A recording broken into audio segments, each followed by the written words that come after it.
Salam sejahtera Malaysia, denyut nadi suara rakyat bergema di channel ini. Terima kasih kerana bersama-sama dalam channel ini untuk mendapatkan berita terbaru. Bagi anda yang pertama kali, sila tekan butang subscribe, like dan share. Kita jumpa lagi, bye-bye.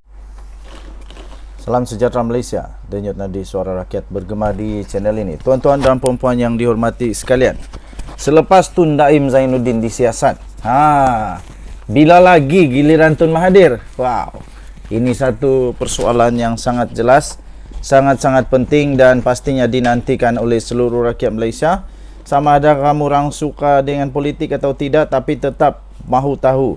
Selepas Tun Daim Zainuddin disiasat oleh SPRM, bila lagi giliran Tun Mahathir? Apabila bercakap tentang Tun Daim Zainuddin, mesti tidak mahu tidak mahu, ia mesti terikat dengan Tun Mahathir Mohamad. Meskipun belum dilantik, sebelum dilantik menganggotai kabinet buat pertama kali dengan jawatan sebagai Menteri Kewangan pada 1984 dahulu, Tun Daim memang sudah sedia memang kaya raya. Tapi kekayaannya dan namanya menjadi lebih disebut setelah disebut ramai setelah lantikan itu. Diperkatakan dan dipercayai ramai bahawa dengan jawatan dalam kerajaan dan setelah beliau menjadi orang kepercayaan kepada Tun Mahathir, itulah yang menjadikan beliau tersangat-sangat kaya. Sebelum itu, kalau berselisih bahu pun barangkali ramai tidak peduli dengannya. Kemudian di samping berada di dalam kabinet dan dianggap pemain belakang tabir yang paling penting dalam banyak krisis dan kejayaan politik yang melibatkan Tun Mahathir, nama Tun Daim Zainuddin ini dengan bekas Perdana Menteri sebanyak 2 kali itu hampir tidak boleh dipisahkan lagi. Malah, berjayanya Tun Mahathir menjadi Perdana Menteri buat kali kedua pada tahun 2018 yang lalu itu juga tidak dapat dinafikan. Tidak dapat dinafikan adalah turut dalam pelbagai bantuan serta sokongan daripada Tun Daim. Selepas itu, untuk membantu menjayakan misi Tun Mahathir, Tun Daim pula turut sanggup untuk menghidupkan lesen peguamnya bagi membolehkan beliau untuk berulang-alik menemui Anwar Ibrahim di penjara Sungai Buloh untuk merundingkan pelbagai perkara sebelum ketibaan PRU14 pada tahun 2018. Sebab itu, apabila Tun Daim disiasat, sejumlah akaun bank yang terkait dengannya dibekukan.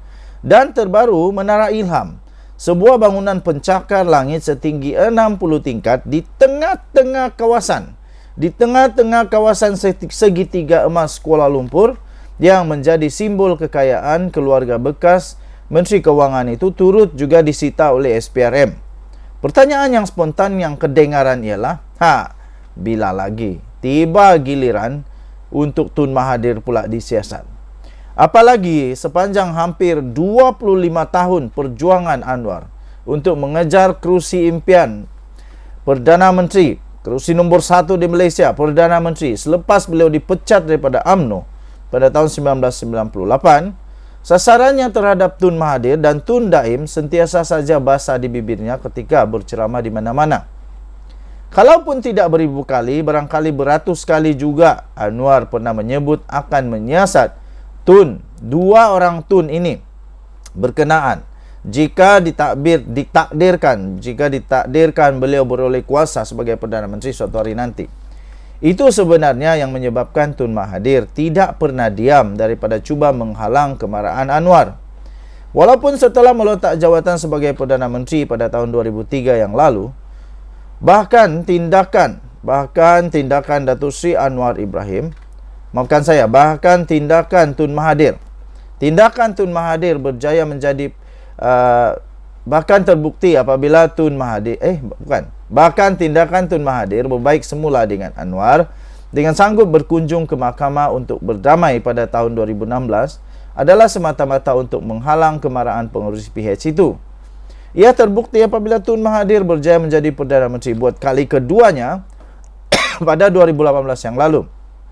Beliau didapati begitu liat dan melakukan macam-macam dalih daripada mematuhi perjanjian peralihan kuasa kepada Datuk Seri Anwar Ibrahim. Beliau juga kemudiannya lebih sanggup meletakkan jawatan dengan harapan akan terpilih semula sebagai Perdana Menteri tanpa terikat lagi dengan sebarang janji peralihan kuasa. Namun, nama mahu menyerahkan jawatan Perdana Menteri pada Anwar tidak sama sekali terjadi. Benar sebagaimana selalu diperingatkan kepada kita, manusia merancang, Tuhan juga ada perancangan. Tun Mahathir akhirnya gagal dalam perancangannya untuk terus kekal berkuasa, kerana dihianati pula oleh Mahyadin Mat Yassin. Anwar yang dihalang berkali-kali pula tercapai juga sudahnya impian untuk menduduki kerusi Perdana Menteri selepas PRU15 yang lalu. Kini memandangkan Anwar dilihat meraih sokongan yang agak tinggi daripada rakyat berikutan siasatan SPRM terhadap Tun Daim, maka tidak dapat dielakkan ramai yang berharap giliran Tun Mahathir akan menyusul pula selepas ini. Kata mereka yang nakal, kalau Tun Daim didapati begitu kaya setelah berada dalam kerajaan, mustahil Tun Mahathir yang melantiknya tidak sama-sama kaya. Ini kata mereka yang nakal dalam tulisan ini. Atau mungkinkah barangkali dicampur dengan kekayaan anak-anaknya, Tun Mahathir sebenarnya jauh lebih kaya daripada Tun Daim. Cuma satu saja yang pasti. Berdasarkan dapatan rambang melalui pertanyaan terbuka dan spontan, dengan pelbagai pihak yang sempat saya lakukan, Anwar yang menuai lebih sokongan daripada rakyat, Anwar akan menuai lebih sokongan rakyat lagi jika beliau dapat membuktikan ada salah laku dalam kekayaan Tun Mahathir dan anak-anaknya. Terlanjur, Tun Mahathir sendiri secara sinis mengatakan semua Tun perlu disiasat kekayaan mereka, persoalannya sediakan Anwar. Ditulis oleh Sabudin Husin, diterbitkan 27 Disember 2023 di sabudin.com.net. Tajuk dia memang padu. Selepas Tun Daim disiasat SPRM, bila lagi giliran Tun Mahathir? Saya pikir tidak lama lagi ada juga akan disiasat Mahathir nih, kalau ada yang perlu disiasat, ya. Kalau ada yang perlu disiasat. Tapi kalau tiada yang perlu disiasat, tidak adalah yang perlu disiasat. Tapi kalau ada, jangan risau. Jangan risau kerana kerana SPRM tidak akan biarkan salah laku berleluasa lagi di Malaysia. Tahniah diucapkan kepada SPRM. Anda boleh membaca apa yang saya baca sebentar tadi itu di sabudin.com.net. Memang padu lah tulisan ni. Memang padu. Betul juga. Kata orang-orang nakal tadi itu memang agak betul. Orang-orang nakal. Kata tulisan tadi, orang-orang nakal tu kata, kalau Tun Daim boleh kaya, takkan Mahathir tak boleh kaya. Okey, kita jumpa lagi. Selamat pagi Malaysia. Bye-bye.